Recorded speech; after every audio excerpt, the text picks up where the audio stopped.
Go. Oh, as you know, they say all good things must come to an end. This is not one of them, not yet anyway. You're listening to the Crown and College podcast brought to you by the Coastal of the Podcast Network. I am Tal Bianca XO, aka my new work shoes came in today and I'm thrilled, aka they flat stow. Um, and I'm joined, as usual, by my typical co host. I am Jeremy, aka Black Dante on Twitter, aka Nigga Mort, aka nigga working out and going to the gym is a scam, aka nigga how in the fuck I ain't lost 50 pounds and got a 2 pack by now. This shit is a scam and I would like to speak to a manager. Yes, you can find us on the CSPN's website, cspn.us. Click the Crown and College tab. We have a lot of sponsors. You can go to cspn.us/sponsors and do some shopping to help keep this podcast free. That way, you don't have to listen to Jeremy sound like deep fried rabbit feet. You know Is that what? good? Fair. Fair. Okay. Very Yes, fair. but yeah, we have all these wonderful sponsors. Again, go to cspn.us. Click Keep Our Podcast Free up at the top right on the candy bar menu if you're doing this mobile. Um, let's see. We still have Buster Tees. 20 tees, $10 a piece is the deal that they've got going on. Shop now through them. You can go to AdamEveToys.com through our website. Get 50% off one item and free shipping by using the code OTOY. I cannot ever, at least I don't think anyway, make that sound as alluring as a former member of our network once could. But I'm what you got. Deal with it. You can find us on Twitter at CSPN Media, at TalBiancaXO, at Black_Dante. Once again, this is an episode where Jeremy and I readily admit that we did nothing to prepare. Be perfectly goddamn honest. We, I mean, listen. The draw of our show is transparency, and we are honest. And listeners, we love y'all, but we not gonna lie. We ain't do a goddamn thing to prepare for this shit. This episode, this gonna be one of those episodes where we just talking and we wing it. And you know what? Y'all be all right. Y'all will be all right. They usually are. Um, Because y'all keep coming back because the numbers don't lie. We appreciate it. We appreciate it, and we promise to. Usually, when we have an episode where we just wing it, the next week we come back with hashtag content. So it's fine. yes. It is Yes. fine. And speaking of hashtag content, we got a review. Yes. Pastor and co-pastor are pleased. First of all, thank you to everyone who has taken the time to leave a review and or rating. We appreciate you all that take the time out to do that. To Except for those, the two of y'all that hit the fire 1 star and a 2 star rating.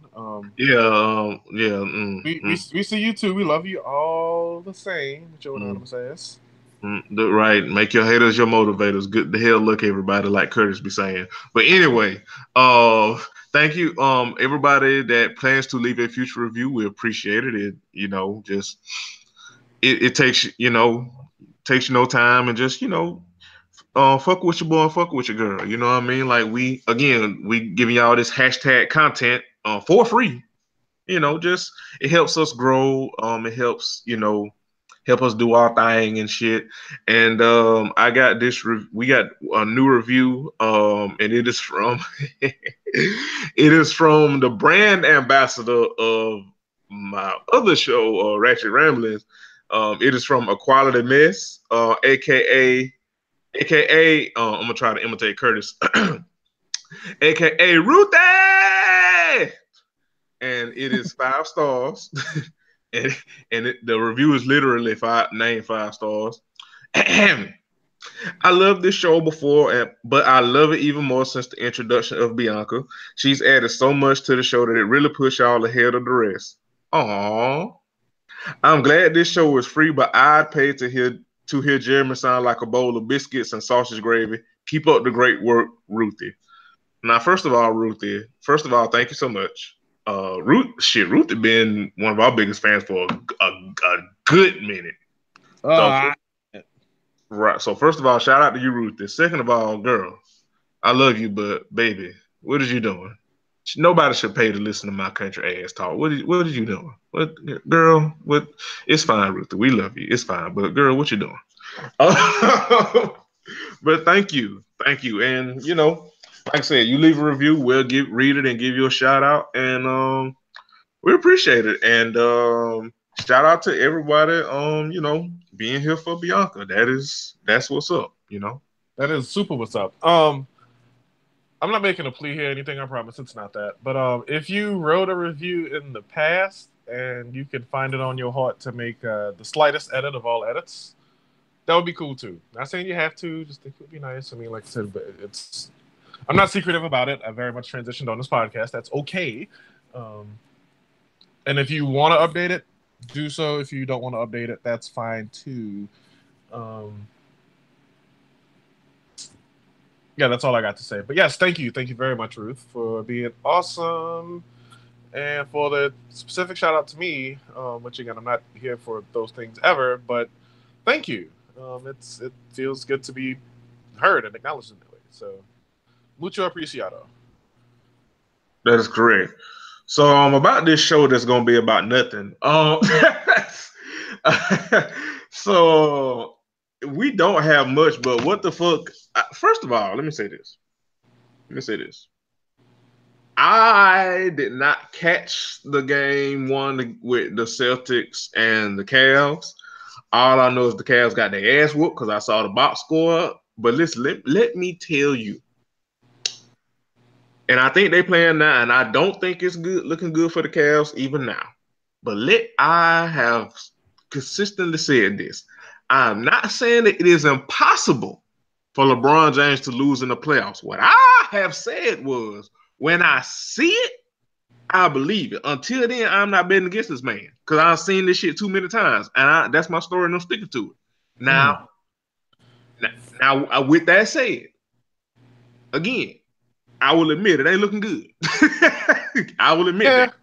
Yeah, like game one was okay. So everyone knows, Brad Stevens is like this tremendous coach he really is a good coach who makes adjustments and all these other things. And I think one of the big things that I noticed in what I saw in the game was he did not have his players helping onto LeBron.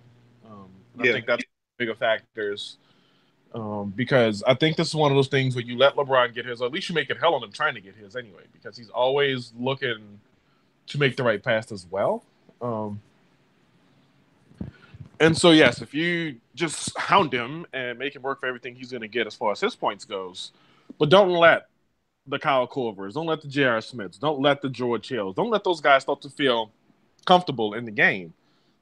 Because if they hit a couple shots, then they light up and they get the green light. And their eyes get as big as dinner plates, and they're happy. And LeBron's happy by osmosis because he knows, okay, you've been told not to help off, so the guy in front of me is probably going to be a little easier to get around. And then he starts to get his own. And basically, yeah, we saw Toronto make that exact mistake, and that's why they are at home on the very snowy couch.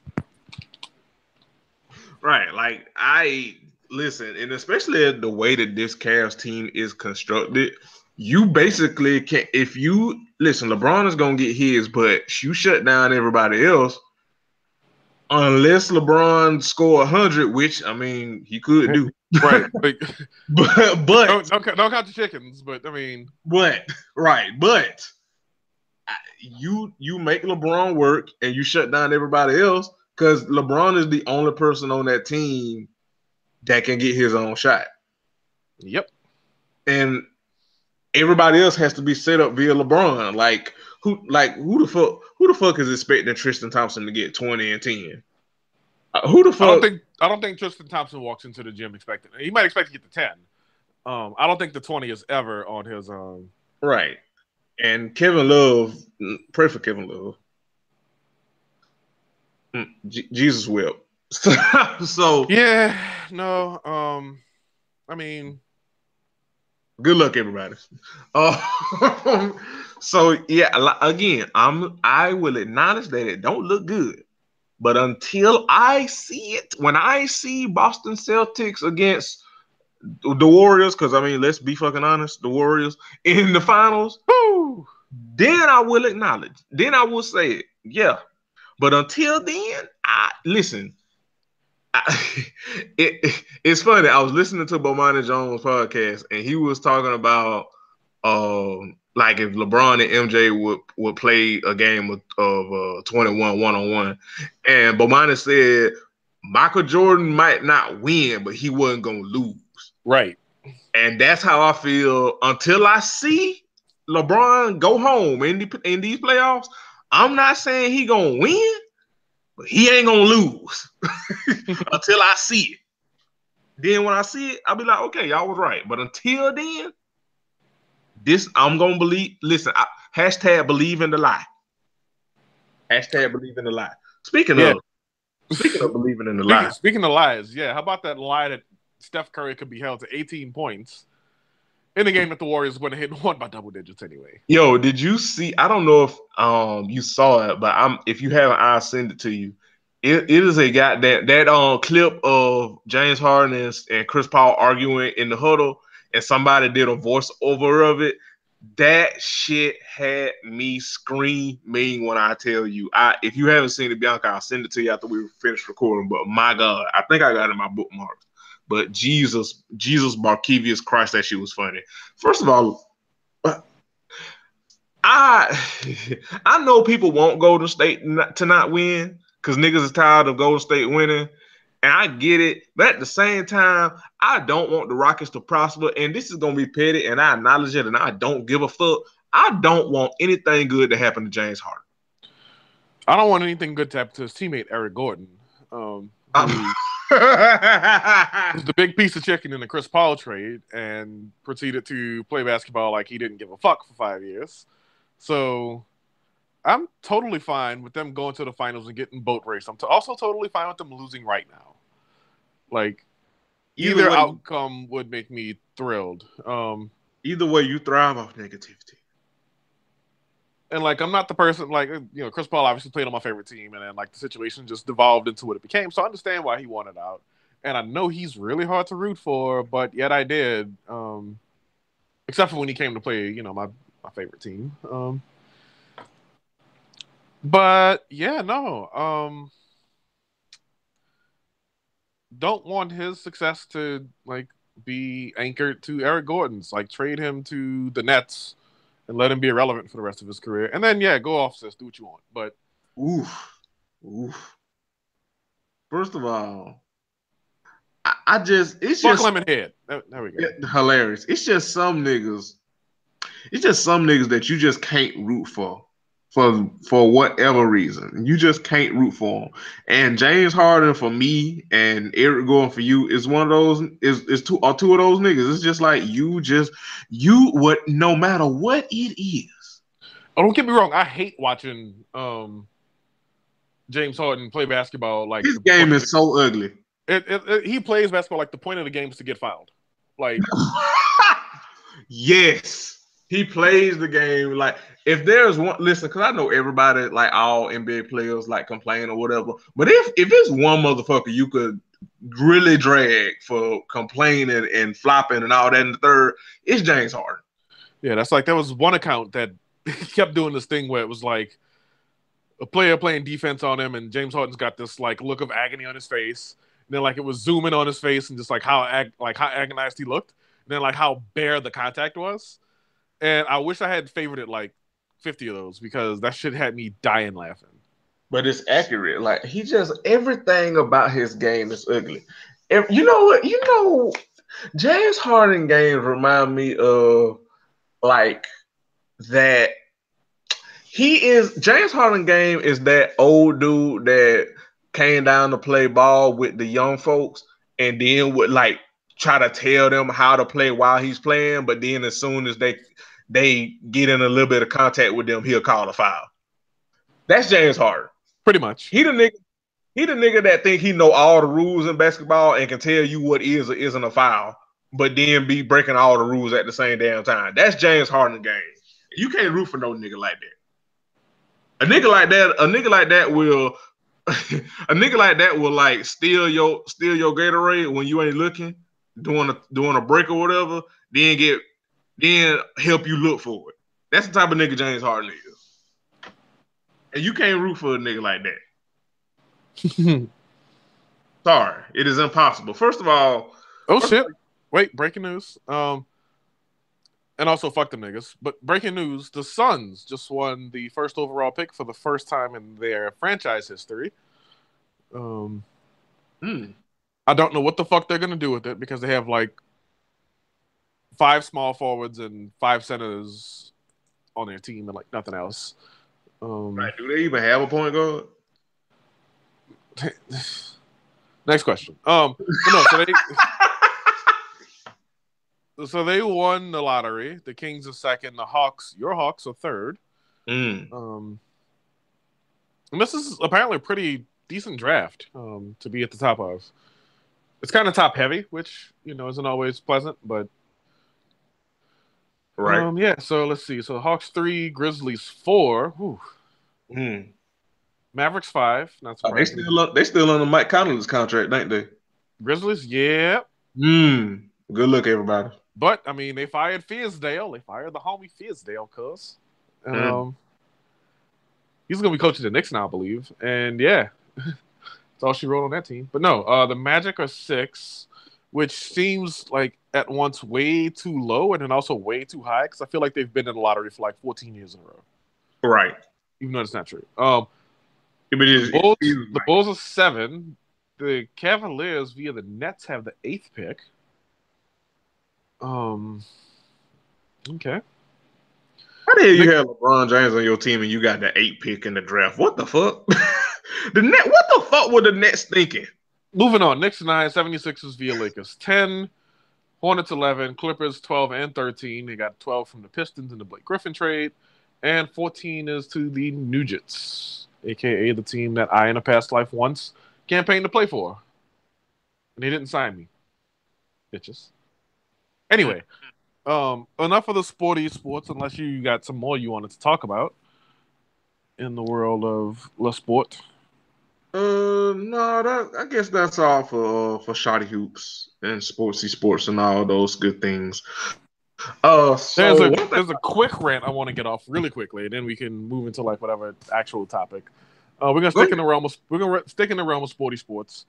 But I was looking at this. I was looking at pictures of the New York Jets. For some reason, I forgot if I was looking for something in particular, like when they did like a uniform change or what. And feel free to disagree with me on this, but the Jets just always look like the slower team on the football field. Their uniforms just look big and bulky and slow, which completely belies the fact that they're called the fucking Jets. I won't even hold you because the Jets always look like an old nigga team. You know what I mean? Like they always, no matter, I don't give a fuck who they playing. They could be playing the goddamn Raiders. The Jets always look like they still in the era of football with just a chin strap and no guard. Back in the days, 8 black players on your team max at a time. Yes, they always look like a team that got slaves playing. Always. It always think of every other team in the NFL. New uniforms, new helmet, new technology, new cleats. Every other team just look like they look 20. What is this? 21st century. Yeah, every other team looks 21st century. Even the fucking Browns look 21st century, except the Jets. The Jets still look like the Browns look like. And we're gonna talk about this era in time later. They look like Y2K era, like 21st century. Like their uniforms, like if you go look up old FUBU jerseys, they look like those. Fair. But you can't say that with the Jets. The Jets look like when you used to watch TV in black and white. They always look like the Jets always look like they are permanently on NFL films with black and white tape. Always. They always do. They always look like when the damn helmet used to have one one railing on them, one guard on them all the time. They always look old. They always look like they always look like if you put a bunch of AARP niggas in some jerseys. That's always the goddamn Jets. So you know what? I'm going to support you on this theory. The Jets are an old team, literally and figuratively. Like I wish I could draw better. I wish I had like a really good eye for like art and shit because like I even Googled this when I was like looking through this stuff and like their jerseys in like the 80s and 90s were just horrid. The numbers were wide set. Like again, they just look slow. Like they look like they were built with the offensive lineman in mind. They jerseys look like they were made on Microsoft Paint. Hey, be careful now, because that's where I might be doing my redesigns. Fuck off. But you're doing amazing. I don't know. I wish, like again, I wish I had the eye for it because like I can see it in my mind's eye, but I know I can't make it happen. But that's a team that definitely needs like a top to bottom overhaul. Don't get me wrong. The green and white is great. It's iconic even. Like good colors. Very football-y colors, you know, in that way. But yeah, it would be really nice to see them like look faster on the field because like they use the old blocky collegiate numbers and they got like the really thick like shoulder shoulder like sleeves and like the stripes on them are thick. The helmet just the white helmet's fine, but like the logo is plain. Yeah, the Jets could I would love to like collaborate with like some artist or something and like give them a jersey that looks like they play in the 21st century. Right. So, you know, good to hell luck, everybody. Good the hell luck. So with that, I saw this on Twitter really like last week or like a week and a half ago. Meant to talk about it. Excuse me. Meant to talk about it on the podcast, but I just kind of forgot.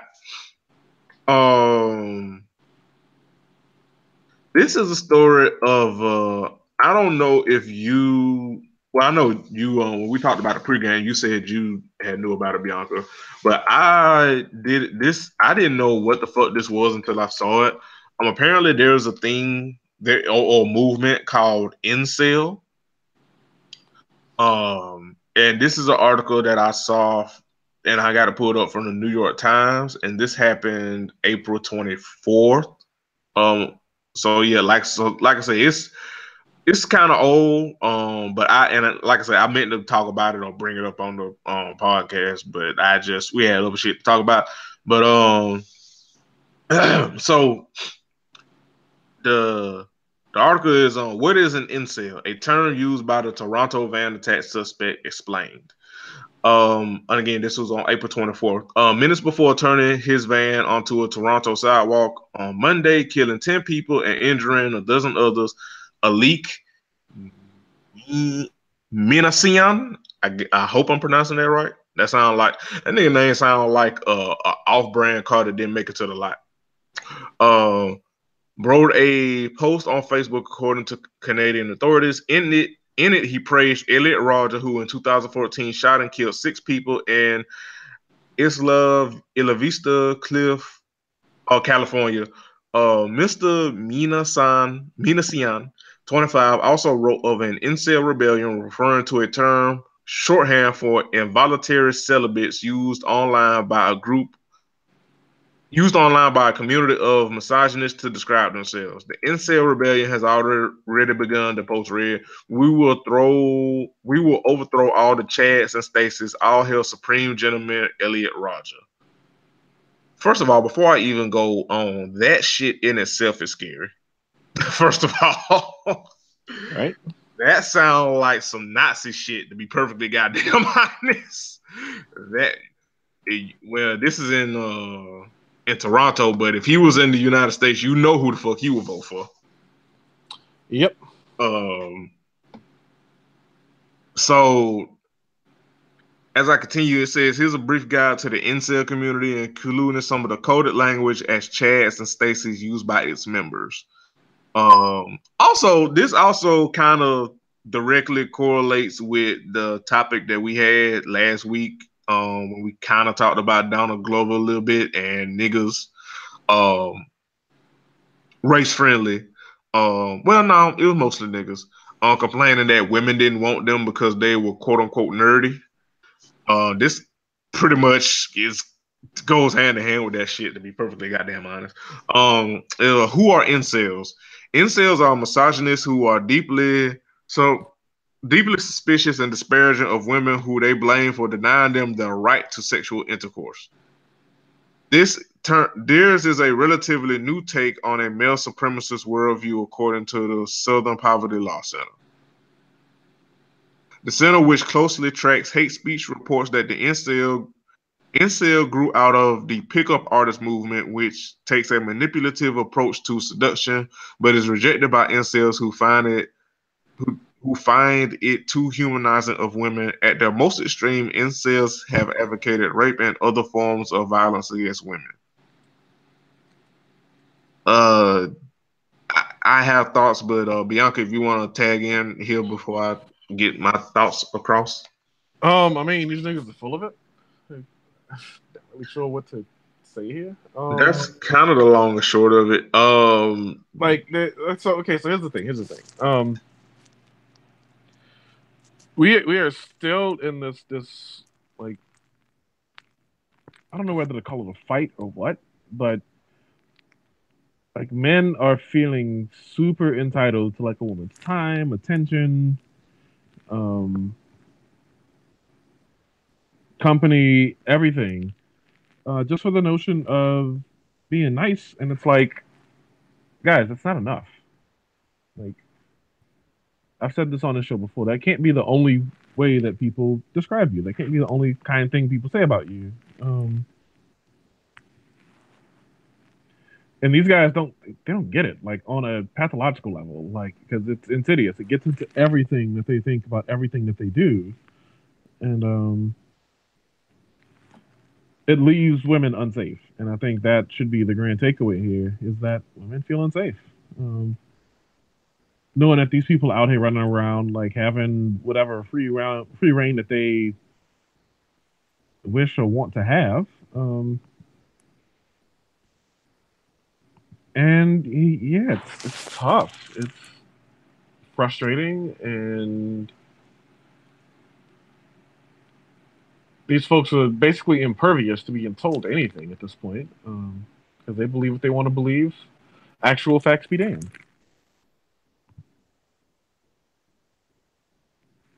Yep. I like the shit. Well, first of all, a couple of things. Like this is the type of shit that people mean when they say men are trash. You know, it's not solely romantic relations or quote unquote you think men are trash because you can't get a man or whatever, blah blah blah. Which, first of all, don't know if you know too many men, but not a whole lot of us are really worth a damn. Not saying we couldn't be worth a damn, and not saying we're born not worth a damn, but the way society is set up and how we're conditioned and socialized, a lot of us are not worth a damn. So that's one. And then two, this is the type of shit men do. Like this shit, the pathology of I am involuntarily celibate because I am not being rewarded the sex I feel I deserve because I'm a man and because I find women attractive, but they don't find me attractive. That is direct contrast to my right as a man that you should, as a woman, be into me. Attractive, physical attraction be damned, mental attraction be damned, chemistry be damned, financial situation be damned. It's like, I'm a man, I have a dick, and I should be able to get any woman I want because I am a man and I have a dick. So that's the other part of it, right? Then when you get into the entitlement, like you said, then when you get into just think about this. All of the mass shootings that we've had, most damn near, if not all of them, are men. And then whenever it comes out more information about the guy that does the mass shootings, almost all of them have some kind of hangups with women. I can't count the times every time it's a mass shooting and they go into the police records or the history of the shooter. The motherfucker got some kind of history with domestic violence or some kind of history of some kind of violence with women, either in his personal life or just in general. It's always something. You know what I mean? So again, that's what people mean when they say men are trash. The system TM of men, the patriarchal pathology of men, which is trash. As I continue, shit, I lost the damn. Oh, okay, I got it. So what does Elliot Rodgers have to do with this? The advocacy for violence is where Mr. Rogers, a self-described incel who left behind misogynistic ramblings, fits in. That damn manifesto he left after he did all that goddamn killing. About a day before his 2014 killing spree, Mr. Rogers uploaded a video titled Elliot Rodgers Rebellion, in which he complained of his own self-rejection and vowed to punish all women for his loneliness. Quote, girls gave their affection and sex and love to other men, but never me, he said. I'm 22 years old and I'm still a virgin. I've never even kissed a girl, end quote.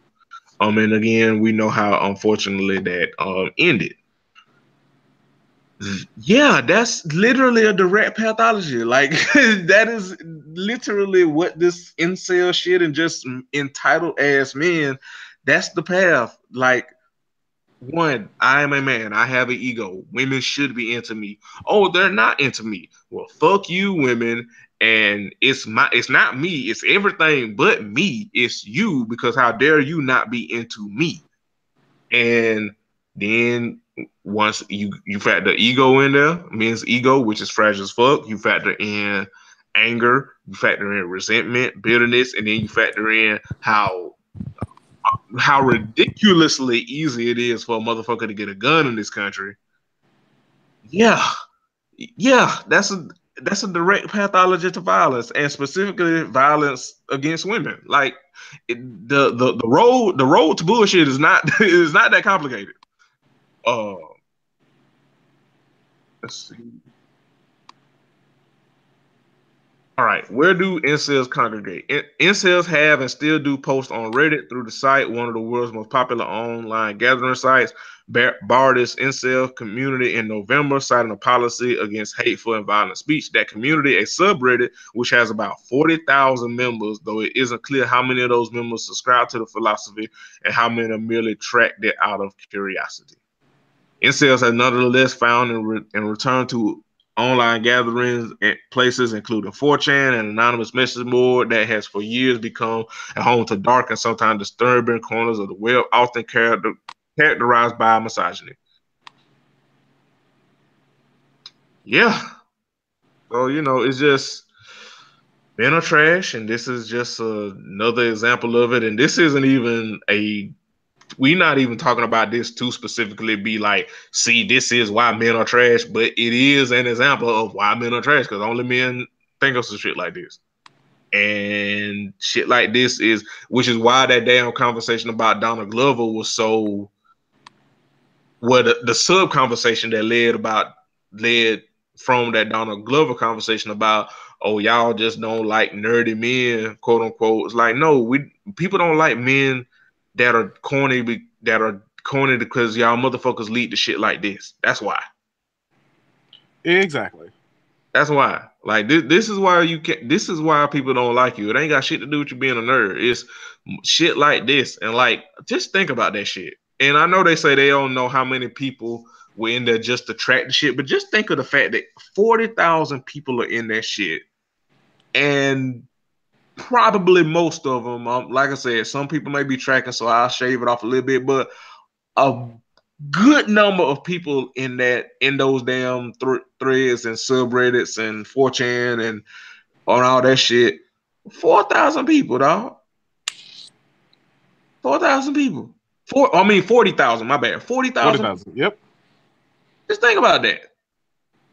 40,000 people getting together and in this quote unquote incel community that has a direct line towards violence. Come on, dog. Come on, man. Come on. But it's stuff like this where it's a continued fight for women's safety, women's priority, women's equality, and men, get your shit together. You know what I mean? Like that's the other part of it. Like, man, get your shit together. Like you know that damn thing where niggas on Twitter used to always say like father your sons because XYZ, and it would be some homophobic shit. Nah, father your sons. First of all, be better human beings. Then father your sons so they won't grow up. Hopefully, grow up to be misogynistic motherfuckers like this that'll be on some damn incel shit. So, but anyway, moving on. Moving on. I'll let Bianca bring in the next thing we'll talk about. Okay, so earlier I mentioned Y2K era trash looks by the New York Jets. And the reason that Y2K, the year 2000 era, holds a soft spot with me is we are going to bring it back right now. And the Bring It Back is not going to be a particular album. It's going to be the year 2000 in hip hop. Because I was looking this stuff up for something completely unrelated to the show. And I found that in the year 2000, with the exception of Nas releasing a solo album, and he still had that QB's Finest thing that he did, just about everybody who was somebody put an album out in this year. And I think the phenomenon was, oh my God, it's the year 2000. I should put an album out. And so, let's see, who put an album out in 2000? First, let's just list the top 10 albums. And I'm going to list these as highest first week sales. And I'm actually going to skip the album that's second place on this list because it's not hip hop. It's not. So Eminem's Marshall Mathers LP sold 1.7 million. Jay-Z's Dynasty Rock La Familia sold 558,000. Stankonia sold 530,000 by Outkast. Snoop Dogg's The Last Meal 397,000. And he was ninth on the first week chart. Wow, that's impressive. Mystical, Let's Get Ready, 330,000. Topped the week he released. The W by Wu-Tang Clan, just over 300,000, was fifth. Ja Rule 336, 276,000. Rough Riders' Ride or Die Volume 2 was 254,000. And Country Grammar by Nelly, 235,000. Remember, his surge came a little bit later after that album came out.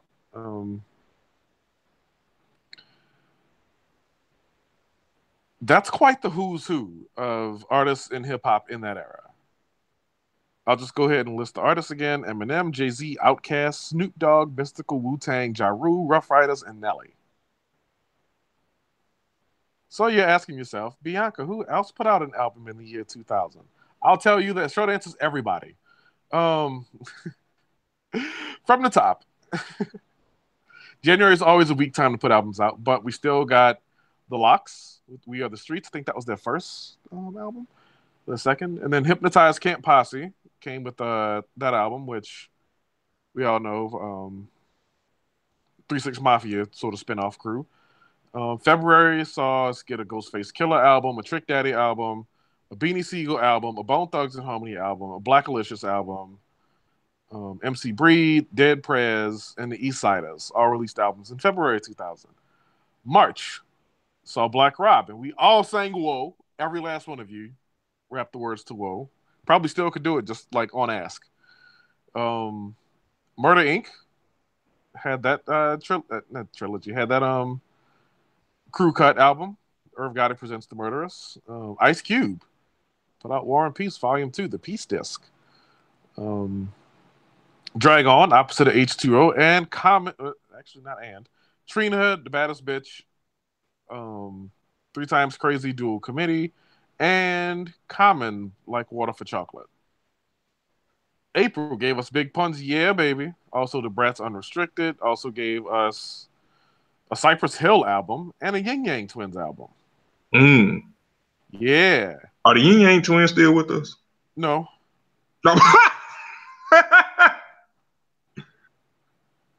You are doing amazing. No. May gave us, May gave us from New Orleans, got the 504 Boys Crew Cut album, Goodfellas, which had a lot of summer bops on it. Don't at me. We also got Big Timers. I Got That Work. Same. A lot of little cuts on that one. Again, we got Eminem's Marshall Mathers LP that came out May 23rd that year. Again, biggest selling album first week that year. We got Mac Dre's album, Heart of a Gangster, Mind of a Hustler, Tongue of a Pimp. Spice One, The Last Dance. Dilated Peoples, The Platform. Sugar Freeze, The Connected Project, Volume 1. Killer Priest, View from Masada. And Sauce Money's instant classic, Middle Finger You. If you've not heard this album, go do yourself that favor. June, Mo Thugs. Boom, boom, boom, boom, boom. Not even them. This was Mo Thugs. This was the rest of the crew. Released Mo Thugs Volume 3. 3-6 Mafia gave us When the Smoke Clears, 66-61. We got Zero versus the World. Afro Man's Because I Got High.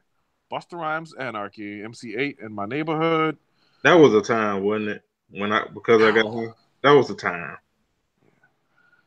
Lil Kim, The Notorious K.I.M., Freddie Fox, Industry Shakedown, Eric Sermons, Eric Onassis, Brother Lynch Hung, which I can't even believe I'm naming him right now, to be honest. Let's just continue. Sally Sal, Deep Conversation, Jurassic 5, Quality Control.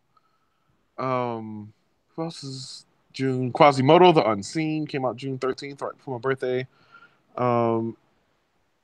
And also what became the biggest album of that year, like I said, it got off to a slow start, but Nelly's Country Grammar came out June 27th. I also believe June 27th, was it 1999 or 2000 with the June 27th freestyle? Let me look real quick. No, June 20th freestyle was 1996, actually. My apologies. My bad. Don't kill me, Houston. Let's see. July gave us Rough Riders Ride or Die Volume 2, Lil Flip the Leprechaun. Why am I naming that? Right. Speaking of somebody that's not with us. R.I.P. Cool Keats Matthew album, Cannabis is 2000 BC. Big Mo gave us City of Syrup. Sibo's Enemy of the State. Project Pat, Murderers and Robbers. And the album that did not deserve to go anything more than Toilet Paper Roll, Baha Men's Who Let the Dogs Out, featuring the worst song of all time, Don't At Me. It's Who Let the Dogs Out. It's the worst song of all time. Also Slum Village, Best Kept Secret. Forgot about that. That came out. They released that in time to get it out in July, I guess, because it came out July 31st. August gave us Lil Jon and the East Side Boys, We Still Crunk. We got Wyclef Jean's The Eclectic, Two Sides to a Book, which had the worst titling of all time. It had the number 2, then like the Roman numeral 2. Do or Die's Victory album came out August 29th. Daz Dillinger with Raw, Big Pokey, D-Game 2000. I remember that album. I don't know why I'm even mentioning it. Slum Village's Fantastic Volume 2 came out right after Best Kept Secret did. De La Soul gave us Artificial Intelligence, Mosaic Thump. Big L gave us The Big Picture, R.I.P. Big L. And the big album of the month of August. But first, Soleil's Bottle of Humans. Shout out to Soleil. I still see you, girl. With your fine ass legs. Yeah, the big album of August came out August 22nd, and that is Young World, The Future by the inimitable Lil Zane. Don't at me. Like I said, this was a year where everybody put an album out. Like there was no bullshit. There was the rush that I need to put an album out in the year 2000. Let's see. September gave us Mysticals. Let's Get Ready. I'll explain why I'm laughing later. See Murder, Trapped in Crime, Afro Man, Sell Your Dope. Too Shorts, You Nasty, Cameron's SDE album was out that year. Fiends, Can I Burn? Sean T from Youngbloods gave us Heated. Aesop Rock's Float, which was a decent album. I liked it. Mac 10, The Paper Route. Black Eyed Peas, Bridging the Gap. I think this was the last album before they replaced Kim Hill with Fergie, if I remember right. Let me see.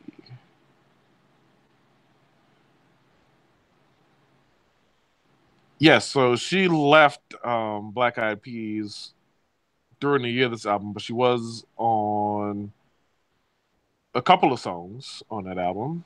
So you can listen to this one mostly guilt free. Yes. And That Life That I'm still stifling. Beware of Dog by, listed on Wikipedia, I'm not making this up, Shad Moss. All right, I think that's enough. But when you hover on the link, it says Bow Wow. That's where it takes you. I think he went and did that himself. Anyway, October gave us E40, Loyalty and Betrayal. Yeah, I mean. Ja Rule's Rule 336, MOP's Warriors, Ludacris Back for the First Time. This was a good month. Outkast, Stankonia, Jay-Z's Dynasty, Rock La Familia. Who have I not said already? Deltron 3030's Project Dan the Automator and Della Funky Homo Sapien. I'm always here for those bars. Don't at me. Young MC, Ain't Going Out Like That. Willie D, Loved by Few, Hated by Many. And the seminal album of the month of October. You might think I named it already. I did not. It is Fifth Dog Let Loose by Flesh and Bone. Yeah, I said it. I'm a big time Bone Thugs fan. Get off my back. Yeah. Moving on, November. The Far Side, Plane Rap, Outlaws, Ride With Us or Collide With Us, an album my brother loved. Prodigy, HNIC, BG's Checkmate album came out in November. 8 Ball and MJG, Space Age Forever. Master P, Please Ghetto Posted. Doggy's Angels, I think this is the Snoop Dogg group. Please Believe It came out, which I should have saved that one for last, but whatever. I'm already here. Punchline and Wordsworth, who you might remember from that TV show MTV's Lyricist Lounge, gave us Punch and Words in November. I said Prodigy already, HNIC. I mentioned Outlaws. Capone and Noriega, The Reunion. Wu-Tang Clan's The W also came out this month. And finally, in December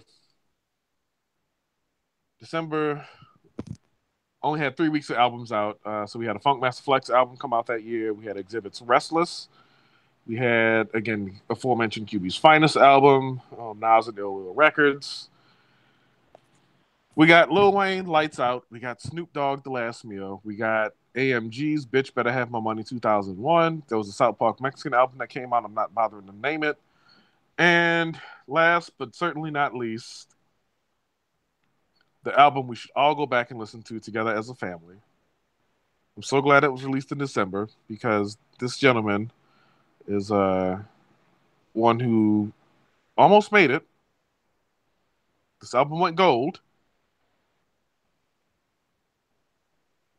It's The Understanding by Memphis Bleek.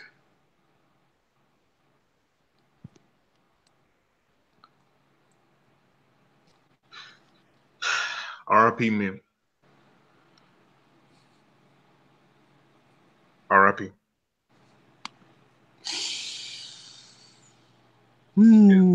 What a year. This is just hip hop. I didn't do R&B. I could do R&B. I'm not gonna do R&B. But yes, what a freaking year. 2000s was a good year in music. It was. It truly was. Truly. Honestly, truly. So, that's how I'll bring it back. Boy, that's for this week. I apologize for that. Nigga is tired from the gym. J.E. Heartbreak came out in January 2000. Yes. That's the only one I'm giving y'all from the R&B realm, though. And Lovers Rock by Sade. I figured I should end that on a positive note. Yes. Came out in November of 2000. That alone could have been like the whole Bringing Back. Came out November 13th. Honestly. Such a good album. She just had a concert here in Atlanta too. And you didn't go, huh? I know, right? Child, first of all, I didn't go because I'm a broke boy. I walk in my truth. I'm not on Twitter. I'm not on Twitter saying that I'm paying a stack a month in car payments for a Chrysler. Hey, man, let these people pay their $26K a year in peace. Look, hey, more power to you. Just know that this. Just know that I ain't got it. Know this, know that, know it. That your boy, ain't got it. So, but yeah, I think that's a good way to end the show. I think we gave y'all hashtag content. Unless we want to do some misconnections. Yeah, we can do a few. I think people want some misconnections. I think we can give them some misconnections. Yeah, let's do a few, then get up out of here. Yeah, I think we're pushing up right around an hour-ish, somewhere in that range. So the city I chose is Houston because there's no way you would tell me that Chris Paul and James Harden combined for 64 points in a playoff game and lose by double digits. I probably should have done them from Cleveland because they took a much bigger L this weekend. But it's out of respect for the king. Yeah, like I said, I mean, the Rockets didn't come back from a 3-1 lead. So right. All right, so I got James Harden. That's it. And fuck Eric Gordon. Let me hear this. Yes. Anyway, all right, so I got 1, 2, 3, 4, 5. None of them go particularly long. I think they're all funny for very different reasons. Okay. Let's just get into it. Number 1. Pretty young girl at Starbucks. Mm-hmm. Shouldn't even be in Starbucks right now. First of all. Anyway. You were between 18 and 22, I'm guessing, and with your friend or sister. She was a couple of years older and bought your drink. I was in line behind you and heard you mention that your cell phone is off and your nails look like shit. You are very pretty and had a...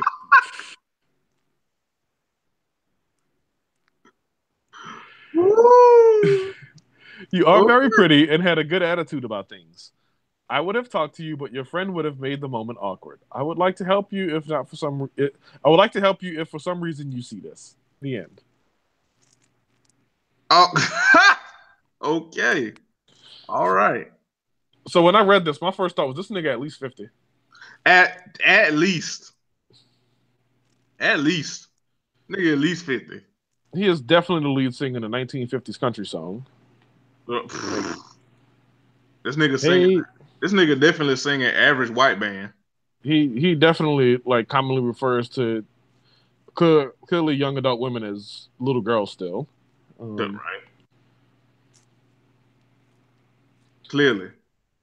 But yeah, that's what would have made it awkward, nigga. You was old. Right. That and who just says that someone else look like shit? Like, what are you doing? No, he said that she said that. So notice. Yeah, first of all, nigga, you too old to be. You too damn old to be eavesdropping on girl talk. Like, what are you doing? Creepy ass said nigga. That she mentioned that her cell phone. Yeah, that's an old nigga. 22-year-olds ain't offering to get that phone turned back on for you. Yeah, he is very much not in her peer group. And also you can tell he's not in the peer group because so if the friend was say 23 and this girl is 20 and the dude writing this, let's just suspend reality for a minute, was 22, I don't think that him talking in that situation would have been awkward. It's a fucking Starbucks line. It's not the club. You could say like a nicety or some common kind thing. Nails look like shit. You could have said, oh, but that's a cute color at least. Like you could have worked your way in somehow if you were a peer, but you can't do that shit when you're a 46-year-old nigga named Lester. Oh, Willie James. Willie James. Long-time favorite. I really need to get back into our crates and figure out what the hell episode it was. We talked about him. Yes. I'm annoyed at myself that I didn't write the descriptions better back then. Classic got down there all of them on SoundCloud that you could go back. So yeah, I gotta go through the episode descriptions though. So we used to say like where the misconnections came from. So yeah. So but all right. What's the next one? Let's see. Let me get the next one pulled up. This one is flight attendant on bus.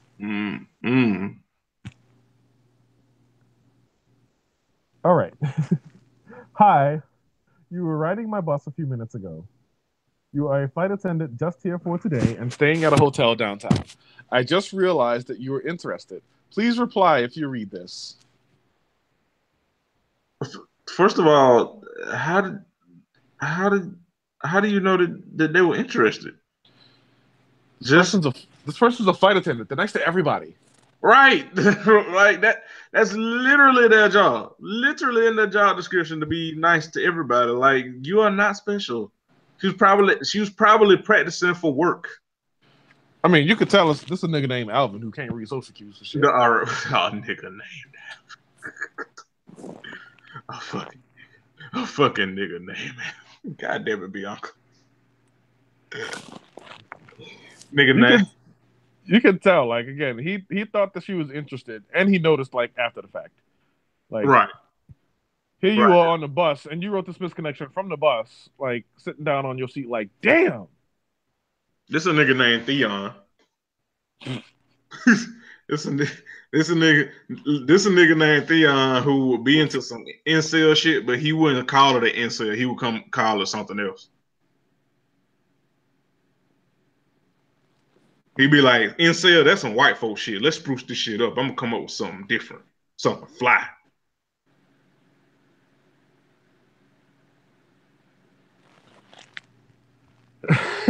I'm just, oh God, I'm so annoyed. Like, please reply if you read this. No! Like, if I read this and it was me, I would be worried that this person knew what hotel I was staying at. That's the type of nigga that'll get stabbed. Stab him. Fucking Alvin. Anyway. Moving on. Next. Wait, before I do this, I need to just get some context really quickly. Bear with me. 1 second. Take your time. Okay. I have the context I need. Let's go to it. Wait, why the hell do I still have that one open? Get out of here. Anyway, all right. James Avery, Friday night. James Avery? Man for woman. James Avery, this is the context I needed. James Avery is a jewelry store in Houston. Okay. Man for woman. I came in just before closing and you were working the register closest to the door. We made eye contact more than a handful of times, and if you had waited 30 more seconds to call the next customer, you would have had me. Tell me what I look like or show me a picture so I know it's you. Damn. Wait, what? Say it. I'm gonna read the whole thing over. Okay. James Avery, jewelry, Friday night. Man for woman. I came in just before closing, and you were working the register closest to the door.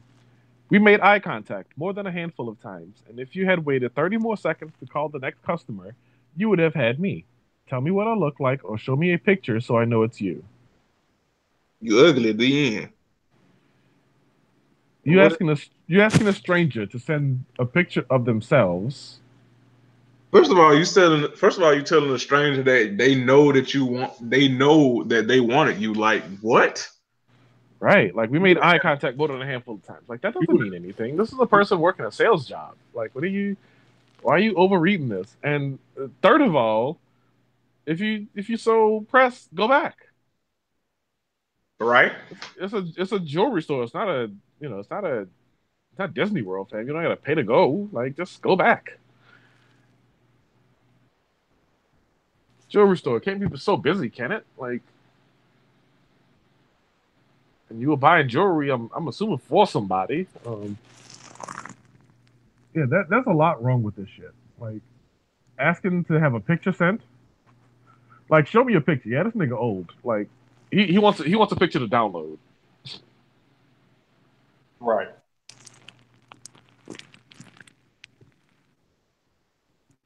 But you're annoying. Next misconnection, please. Next one. Okay. What? Okay, I had these in a different order. I'm gonna read the one I had last. No. I'm gonna save that one. I'm gonna save that one. I'm gonna save that one. That one's gonna be last. I'm gonna do it the original order I intended. Okay.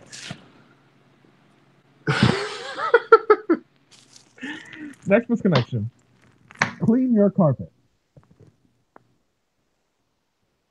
Clean your carpet. Clean your carpet. That's the title. All right, here we go. Recently, me and my partner cleaned your carpet. So wait, in one sentence, this went from like a statement, like something to do, like "Hey, you clean your carpet," to my partner and I cleaned your carpet. Niggas don't have verb tense agreement on Craigslist. Shit. Anyway, here we go. You had a Chihuahua dog with you, and you were cooking. We talked about you moving from Long Island to Houston, and that you prefer Long Island than Houston. I couldn't stop staring at you as you saw. You are a really attractive lady. I was going to ask you for your name, but I forgot. My partner was black guy. I was the Hispanic guy. So if you remember me, reply back. And thanks for the cookie. It was delicious. This one is all over the place, ain't it?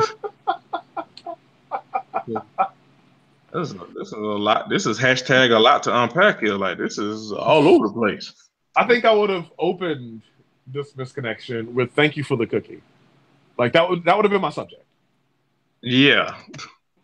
Like I would not have written "Clean your carpet." Like I would have said "Thank you for the cookie." Like yeah. This whole fucking thing is like structured terribly. Right. And this is terrible. If I were the person who were the recipient of this misconnection, I would be terrified that this motherfucker knew where I lived. Yeah. Or worked. Or, you know what? That's where she lived. Yeah, that would have me scared shitless. Like, I would be worried. She do have a Chihuahua, though, so, like, them dogs about that action. But, yeah, like, yeah. I feel like, his partner was Terrence, and he was a Hispanic guy.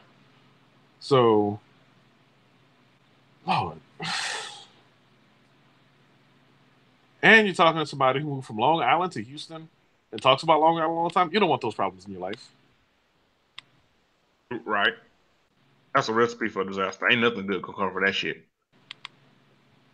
Yeah, you don't want to be around somebody who longs for New York constantly. Oh, moving on. I'm starting to venture.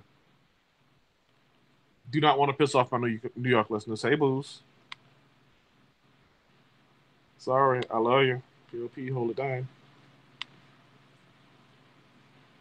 Anyway, final misconnection.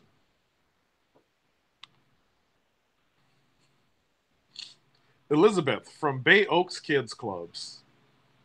This ain't gonna end well.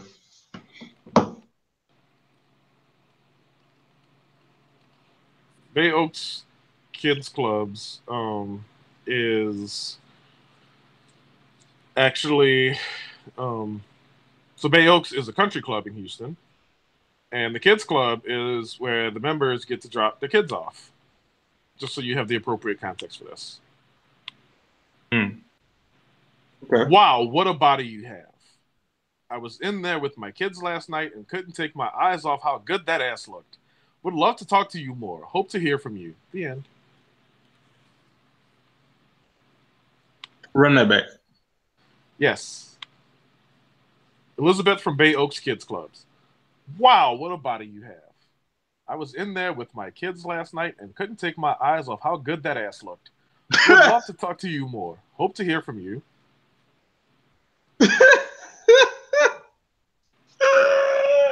This ain't somebody that wants to talk more. You just want to fuck, you horn dog. Hey, that motherfucker was with their kids and looking at that ass in a maxi dress. Like, what are you doing? Right, he was staring at the way that thing was poking, and yeah, he. Hey, that motherfucker was looking at her in that dress and then reciting the words to "Too Close" by Nyx.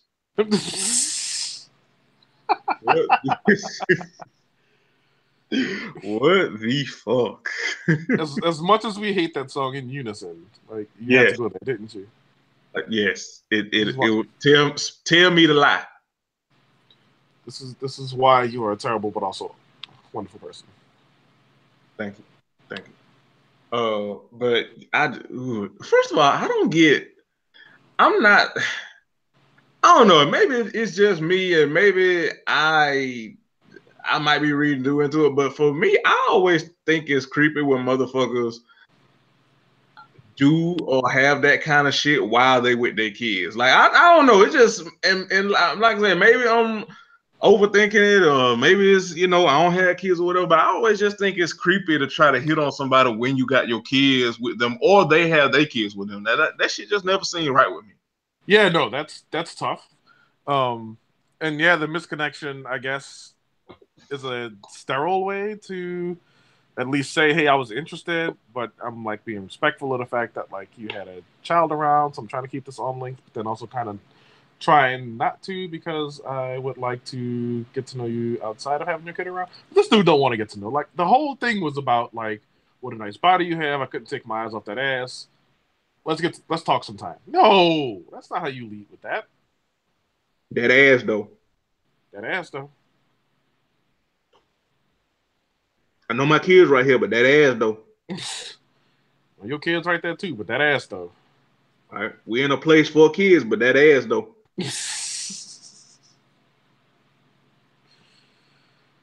God, some people. We're in a place of innocence, but that ass though.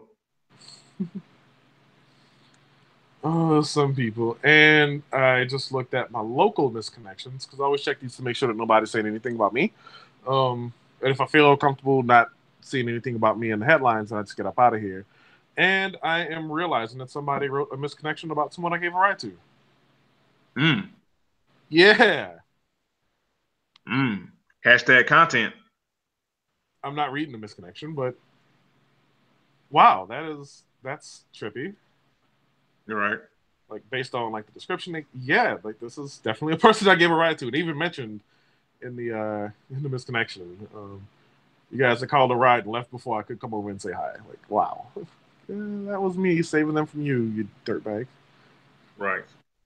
So I hope y'all have appreciated this episode. Like I said, it's been an episode about nothing.